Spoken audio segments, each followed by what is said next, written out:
I saw who Allah really is during my near-death experience and abandoned Islam, and it changed everything. You might think my Muslim faith was unshakable, but what happened to me during a near-death experience revealed something I never expected. Life has a peculiar way of surprising us when we least expect it. For me, that surprise came in the form of an experience that shook the foundations of my faith and completely transformed my worldview. My name is Amir, and for 42 years, I was a devout Muslim, a successful businessman, and a pillar of my community. I firmly believed that every achievement, every victory in my life was a gift from Allah, a reward for my unwavering devotion. My faith was the center of my being, guiding every decision and shaping every aspect of my existence. Everything changed during a business trip to California. It was a day like any other, the sun shining in the blue San Francisco sky, and I was heading to an important meeting. At that moment, I had no idea that my life was about to be turned upside down. A speeding car came out of nowhere, ignoring the red light, and violently collided with mine.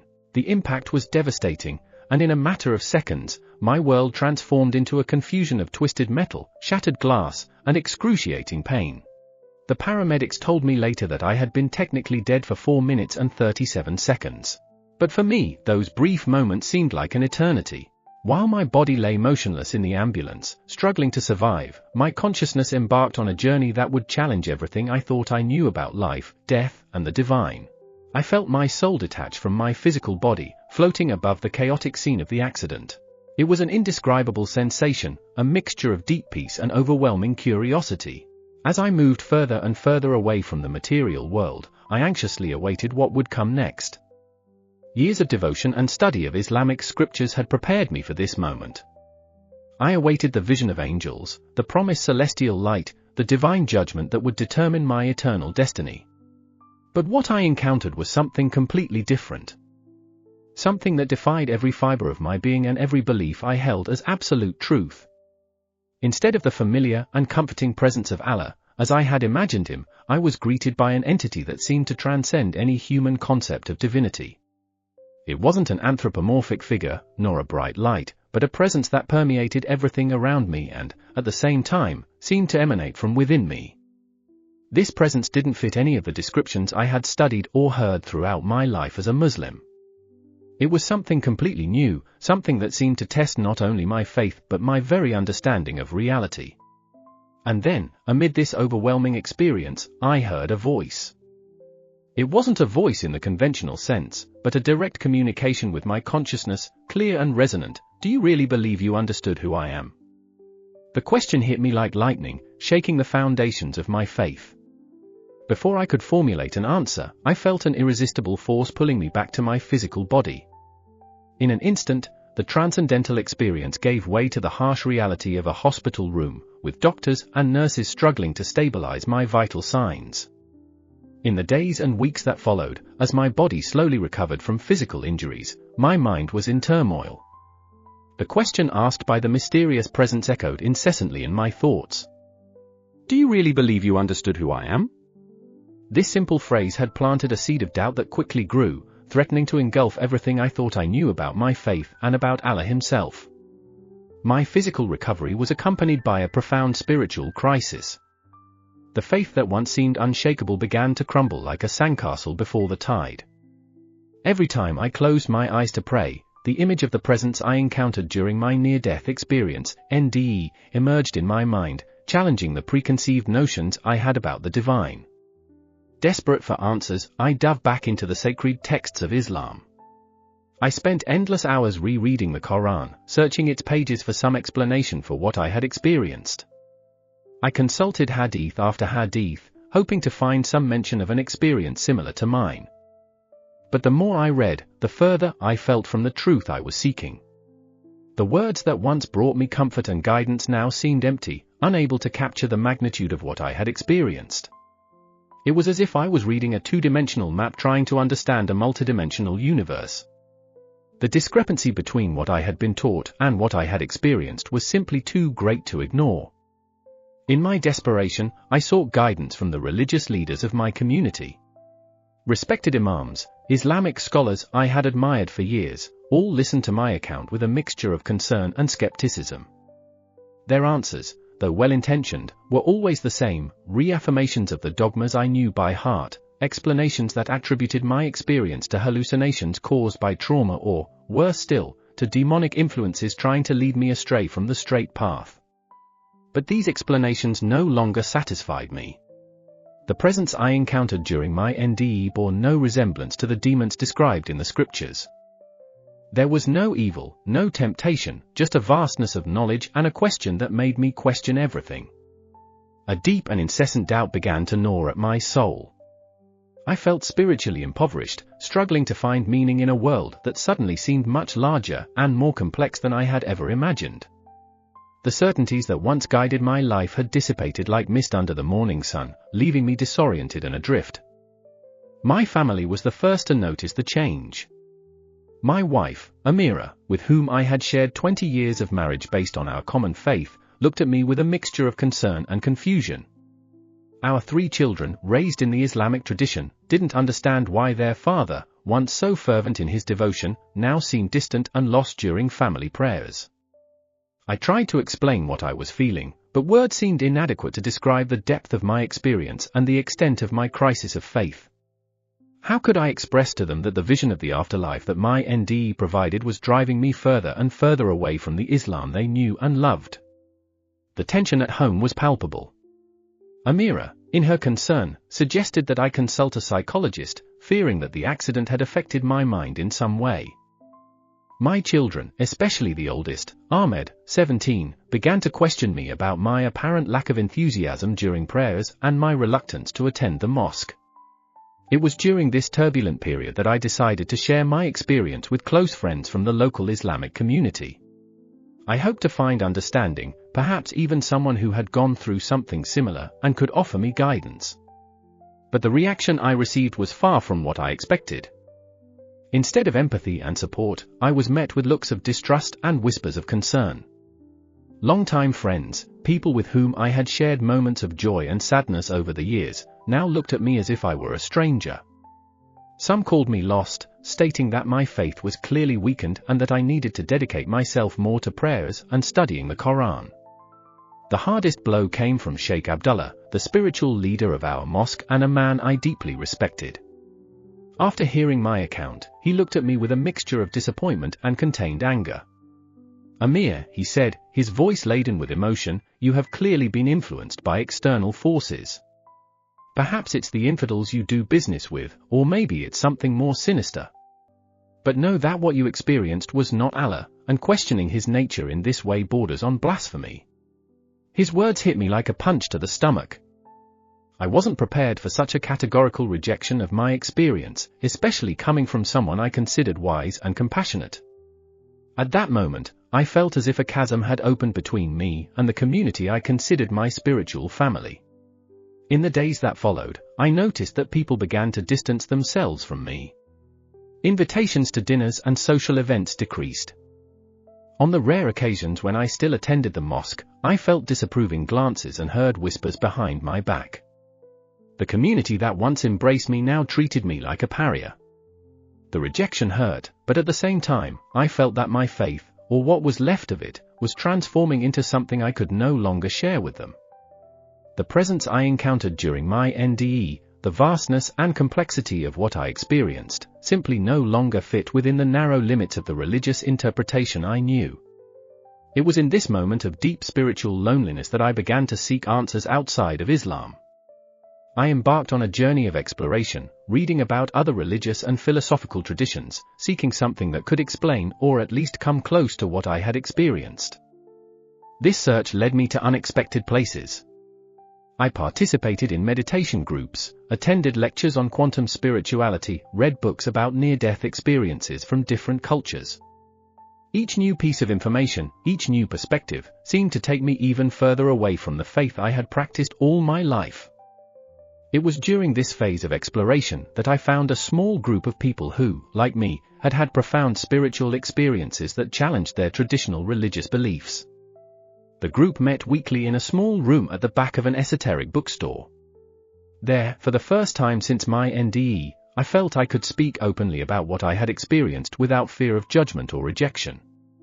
The group was diverse. There were ex-Christians, ex-Buddhists, even a former atheist. Their stories, although different from mine in details, resonated deeply with my experience. Everyone there had abandoned old beliefs after transcendental experiences that defied conventional explanations. Sarah, a former Catholic nun, shared how her near-death experience during surgery made her question everything she believed about heaven and hell. John, a former executive who abandoned his career after a mystical experience during an ayahuasca trip, talked about how he found a divine connection that transcended any organized religion. In that circle of spiritual seekers, I found the peace I had been looking for so long. There were no rigid dogmas, no unquestionable interpretations of sacred texts. Instead, there was an openness to explore the mystery of the divine in all its manifestations. What impressed me most was how this group talked about a divine justice that transcended traditional notions of reward and punishment. They described a universe governed by cosmic laws of love and compassion, where each soul had the opportunity to grow and evolve through multiple experiences.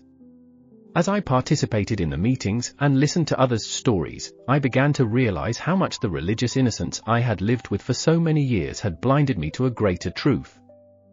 The presence I encountered during my NDE didn't fit the limited descriptions of Allah I knew, because it was something far more vast and complex than any religion could fully capture. With each meeting, I felt my soul healing from the spiritual poverty that had consumed me before. Doubts and fear gave way to renewed curiosity and a sense of purpose. I began to understand that my near-death experience wasn't a test of faith in the traditional sense, but an invitation to expand my understanding of the divine.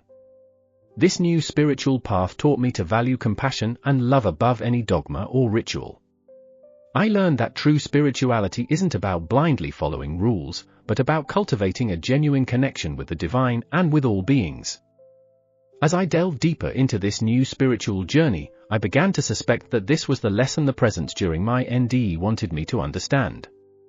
The question, "Do you really believe you understood who I am?" wasn't a challenge to my faith, but an invitation to expand my understanding beyond the limits of human definitions. Months passed, and my life entered a new rhythm. Although I still faced challenges at home and in the broader Muslim community, I felt an inner peace I had never experienced before.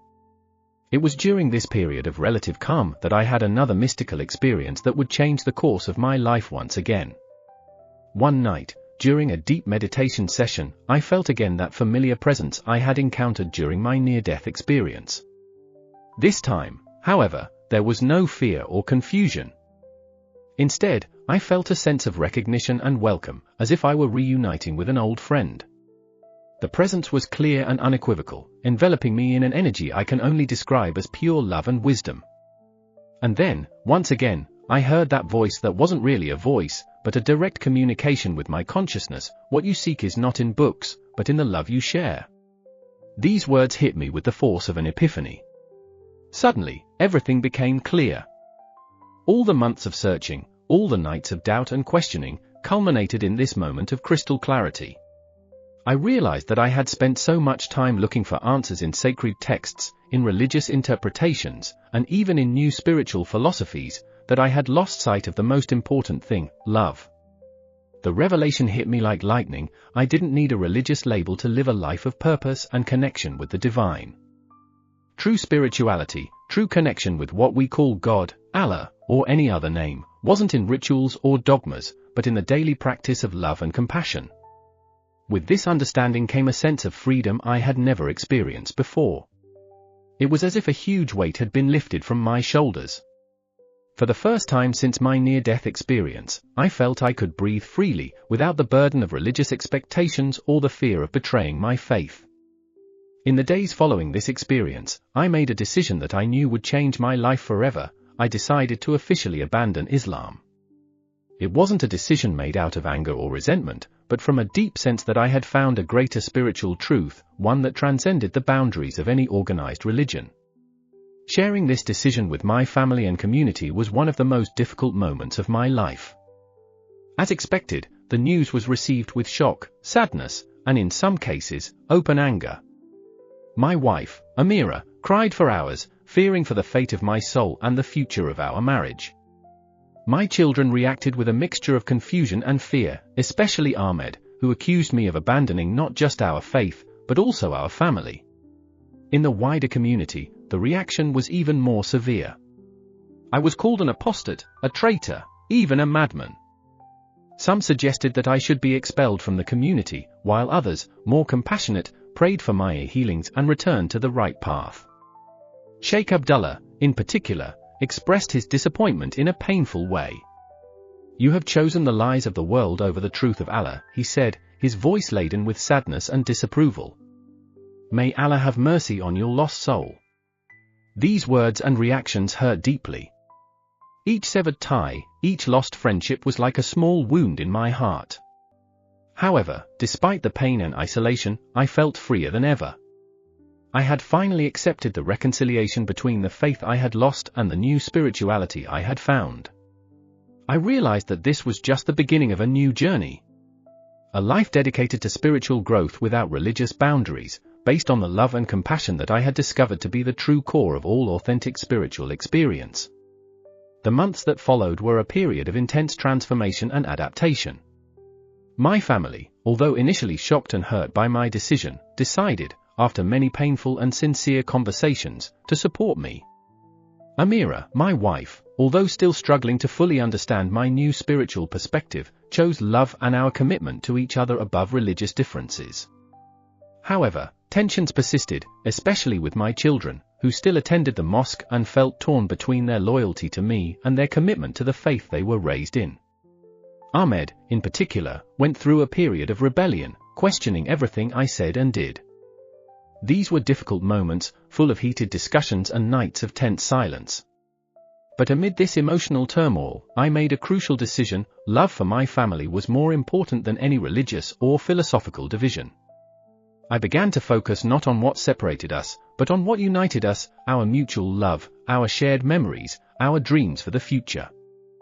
Gradually, we began to rebuild our family relationship based on respect and understanding, not on the imposition of beliefs.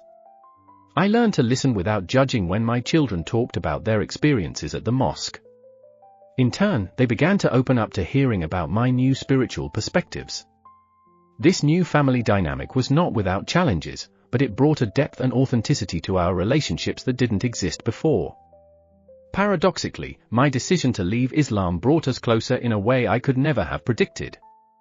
It was during this period of family reconciliation that I received an unexpected invitation. I was invited to speak at an interfaith conference about my experience of spiritual transformation. The invitation came from a former business colleague who had followed my journey from a distance and believed that my story could bring a unique perspective to the event. I accepted the invitation with a mixture of enthusiasm and apprehension. It was an opportunity to share my experience with a wider audience, but it also represented a moment of great internal tension. How could I talk about my journey without seeming to attack Islam or any other religion? How could I express the depth of my spiritual transformation in a way that would be understandable and respectful to people from different religious backgrounds? I spent weeks preparing my speech, reviewing every word, every phrase, seeking a balance between honesty and sensitivity. When the day of the conference finally arrived, I took the stage with a racing heart, but with an inner certainty that I was doing the right thing. I began my speech by openly sharing about my near-death experience and the spiritual crisis that followed. I talked about the pain of leaving a faith that had been central to my life for so long, but also about the freedom and peace I found in embracing a broader and more inclusive spirituality. To my surprise, the audience's response was overwhelmingly positive. People from different religious backgrounds came to thank me after the lecture, many sharing that they too had gone through similar crises of faith. Some even confided that my story gave them courage to question their own beliefs and seek a deeper understanding of the divine. It was at this moment that I realized my mission was greater than I had imagined. It wasn't just about my personal journey, but about helping those who, like me, were lost in a crisis of faith. People who felt trapped between the comfort of their religious traditions and the call for a broader and more inclusive spirituality. Inspired by this realization, I decided to found a spiritual support center for people in faith crisis, regardless of their religions of origin. The center started modestly, with weekly meetings in a rented room, but quickly grew as more people sought help and guidance. At the center, we created a safe space where people could explore their doubts, fears, and spiritual experiences without fear of judgment. We offered meditation workshops, discussion groups on different spiritual traditions, and individual counseling for those who were struggling to find their way. My mission was now clear: to help others find spiritual peace without limiting themselves to specific dogmas or traditions. Through the work at the center, I was able to share the understanding I had gained, that true divine justice is based on love and compassion, not on strict rules or rigid interpretations of sacred texts. Over time, the center became a beacon of hope for many. People from all backgrounds, Muslims questioning their faith, Christians in spiritual crisis, atheists seeking a connection with something greater, found there a place of acceptance and growth. What began as a personal tragedy, my accident and subsequent crisis of faith, had transformed into an opportunity to serve and help others. Each story of transformation, each person who found peace and purpose through our work, reaffirmed that I was on the right path. Surprisingly, as the years passed, even some members of my former Muslim community approached, seeking a new understanding. Some came in secret, fearing judgment from their families and friends. Others came openly, challenging community norms in search of a more authentic spirituality. Among them was Sheikh Abdullah, the same man who years before had accused me of apostasy. He came to me one day, eyes full of tears, admitting that my journey had made him question his own beliefs. Perhaps, he said, Allah is greater and more merciful than we ever imagined. This moment of reconciliation with Sheikh Abdullah was deeply moving and symbolized for me the transformative power of love and mutual understanding. It showed me that even the deepest divisions can be overcome when we genuinely open ourselves to one another. My life was now full of purpose, healing not only my soul but also that of others. Each day brought new challenges, but also new opportunities for growth and understanding. The fear and uncertainty that once consumed me had given way to a deep sense of peace and gratitude. Looking back to that fateful moment during my near-death experience, I realized that the question, "Do you really believe you understood who I am?" wasn't a challenge, but an invitation. An invitation to expand my understanding of the divine, to embrace a spirituality that transcends labels and divisions. At the end of this extraordinary journey, I found not only peace but also a profound reconciliation between my old faith and my new spiritual life. I realized that Allah, God, the divine, whatever name we choose, is truly greater than any religion can contain. It is a presence of infinite love that constantly invites us to grow, to love more deeply, and to embrace the vastness of spiritual mystery.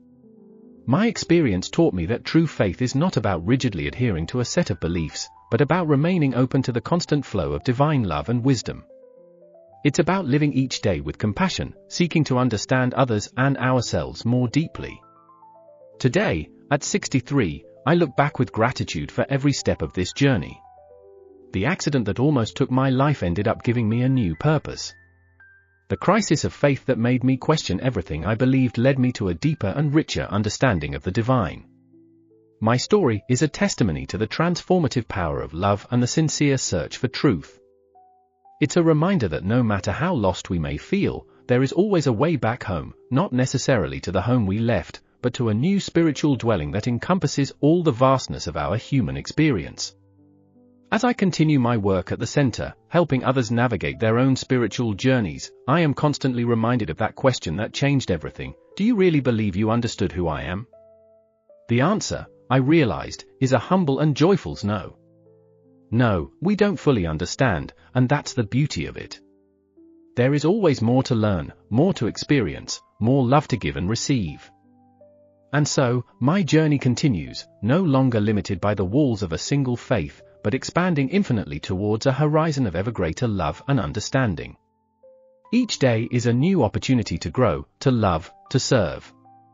And in every moment, I feel the presence of that divine force I encountered during my near-death experience, gently reminding me that the true purpose of life is simply to love deeply, to love widely, and to love without reservation.